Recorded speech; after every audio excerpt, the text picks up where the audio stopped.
Good morning sa lahat. So, happy Saturday. So, kagabi di tayo nagbasketing dahil nga nakalagay sa weather natin is uulan daw ng 40%. Pero tingnan nyo naman yung kalangitan. Maganda at pasikat na yung araw. So, mag-aalas 7 na. Kasi kanina pa ako nagmamasid-masid ng panahon natin. So, tara let's go at magbabasketing tayo. Mabilisan lang. Kailangan na mabasket ko kagad sila before mag 7:30.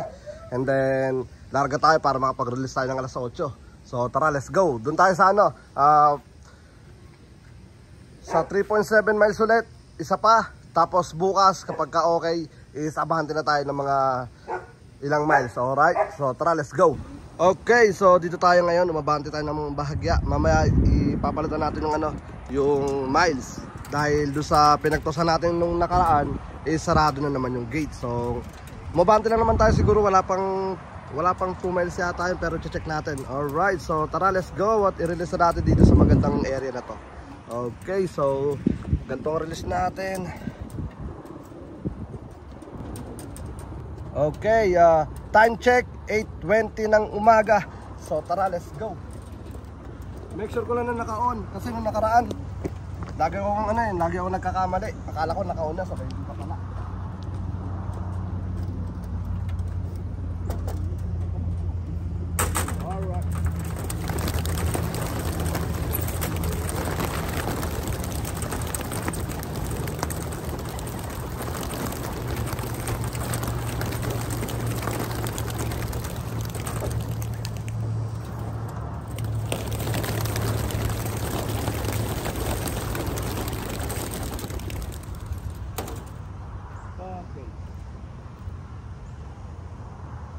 Meron pa mga napiraso. Kumag.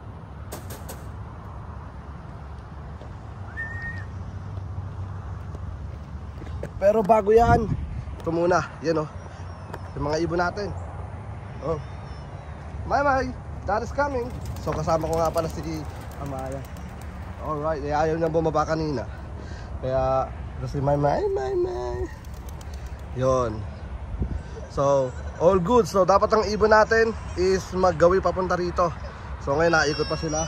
And then, babalik na lang ako dahil si Amaya is umiiyak. Alright, so asikasuhin ko muna si Amaya. And then, good luck sa mga warriors nyo. Okay, so yun na nga mga kaburo ko to. Bali, nandito na tayo sa kampo natin. And then, masyadong nalalapitan na talaga yung mga ibon natin. Yan, meron na kagad tayo na clock na 155 birds.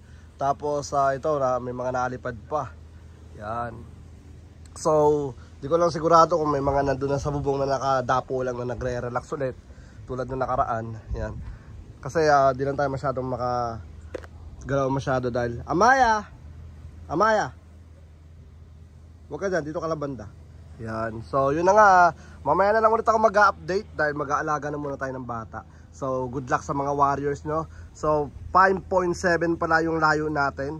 So, nag-ano na tayo, almost 6 miles. So, bukas, ulit, abang-abang ulit tayo sa natin.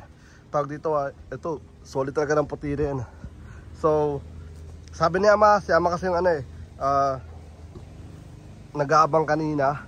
Pero nandun lang siya sa loob ng bahay, kumbaga nakadungaw lang siya sa bintana. Ayun, may bagong dating, pulaw. Yun. So, yeah, mamaya shoutout natin yung mga dumating ng mga, natin. Tawag dito yung mga iilan. Yan. Siya mapapa-shoutout natin kasi kumakain pa siya ngayon. So, yun nga, good luck sa mga ibon. So, napansin ko masyado nang nalalapitan yung mga ibon natin sa tag dito 2.7, 2.3 tsaka 5.7 miles. Ewan ko ba't lagi tayo natitsempa sa 7. Siguro lucky number. Yan, 7. So, yeah, pinaplano ko mag 10 miles. Tingnan natin kung depende bukas sa panahon. Kasi nga, sabi ko nga, pangit yung panahon natin na cloudy. Pero, pag titignan mo naman, di naman siya cloudy rito sa area ko. Doon, banda, cloudy. Pero, ang release kasi natin, doon. So, nagbabase talaga ako sa sa kung anong itsura ng, natin, ng panahon natin, paggising natin. Kasi paminsan, tulad nung last time na akala ko maganda yung panahon, binasket natin ng mga ibon, sabay bigla naman palang umulan. So, wala tayong magagawa kundi hindi ituloy yung ating tawag dito toss. Sino po? Sisipag-sipagan pa to baka to eh, oh. So yun na nga, good luck sa mga ibon.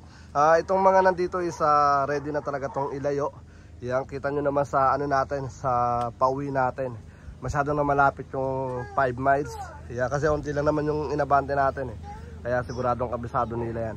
So, jump tayo ng 5 miles ulit. So, 10 miles. Good luck sa mga ibon bukas. Basta maganda yung panahon. Rekta tayo sa 10 miles. Alright, so yeah, pagka maganda yung uwi, abante ulit tayo. Pero kapag nahirapan yung mga ibon, syempre, baka tayo aabante. Nahirapan na nga yung ibon, papahirapan mo pa, di ba? Alright, oh, lumabo. Yan, so yun na nga, bali mamaya na lang ulit for the shoutout. Let's go. Okay, so ngayon is papasok na namin to sa likod. Pero bago yan, shoutout muna sa mga ano natin, dumating na ibon. Good morning din lahat. Shoutout muna tayo kay Drake Lop, Thunder Rising Lop, Golden Knight Lop, Iron Pigeon Lop, Dragon Lop, uy, palima siya kanila.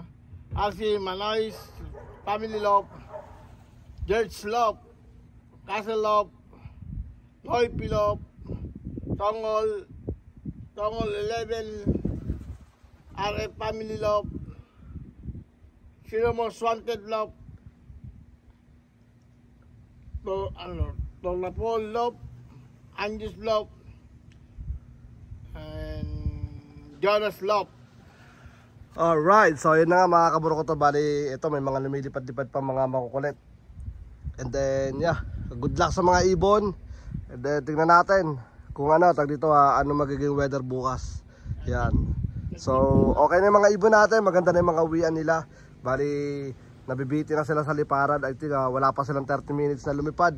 Kasi nagpakawala tayo ng ano, ng 8:20. Tapos dumating sila rito ng 8:36. So, 15 minutes na naman nilang nilipad yung ano, yung tag dito 5.7 miles. So, yeah. Dapat ano lang 3.7 miles. Pero sarado yung speedway. Kumbaga yung gate, inano nila, sinarado nila yung gate. Ayan, mga ibon. So, no choice. Kailangan natin umabante ng onte kasi mas okay na umabante kaysa umatras. Pero kung medyo malayo-layo na tayo, natural lang na umatras. Pero depende pa rin sa weather. Alright, so bukas magbabasketin tayo ng ano ulit, alas 6. Para ano, tag dito, magmasid-masid sa panahon kung okay ba o hindi. Kapag maganda yung panahon, tulad ng ganito, tuloy natin yung ano natin, yung training natin. Pero kung pangit yung panahon, syempre, ano tayo, tag dito,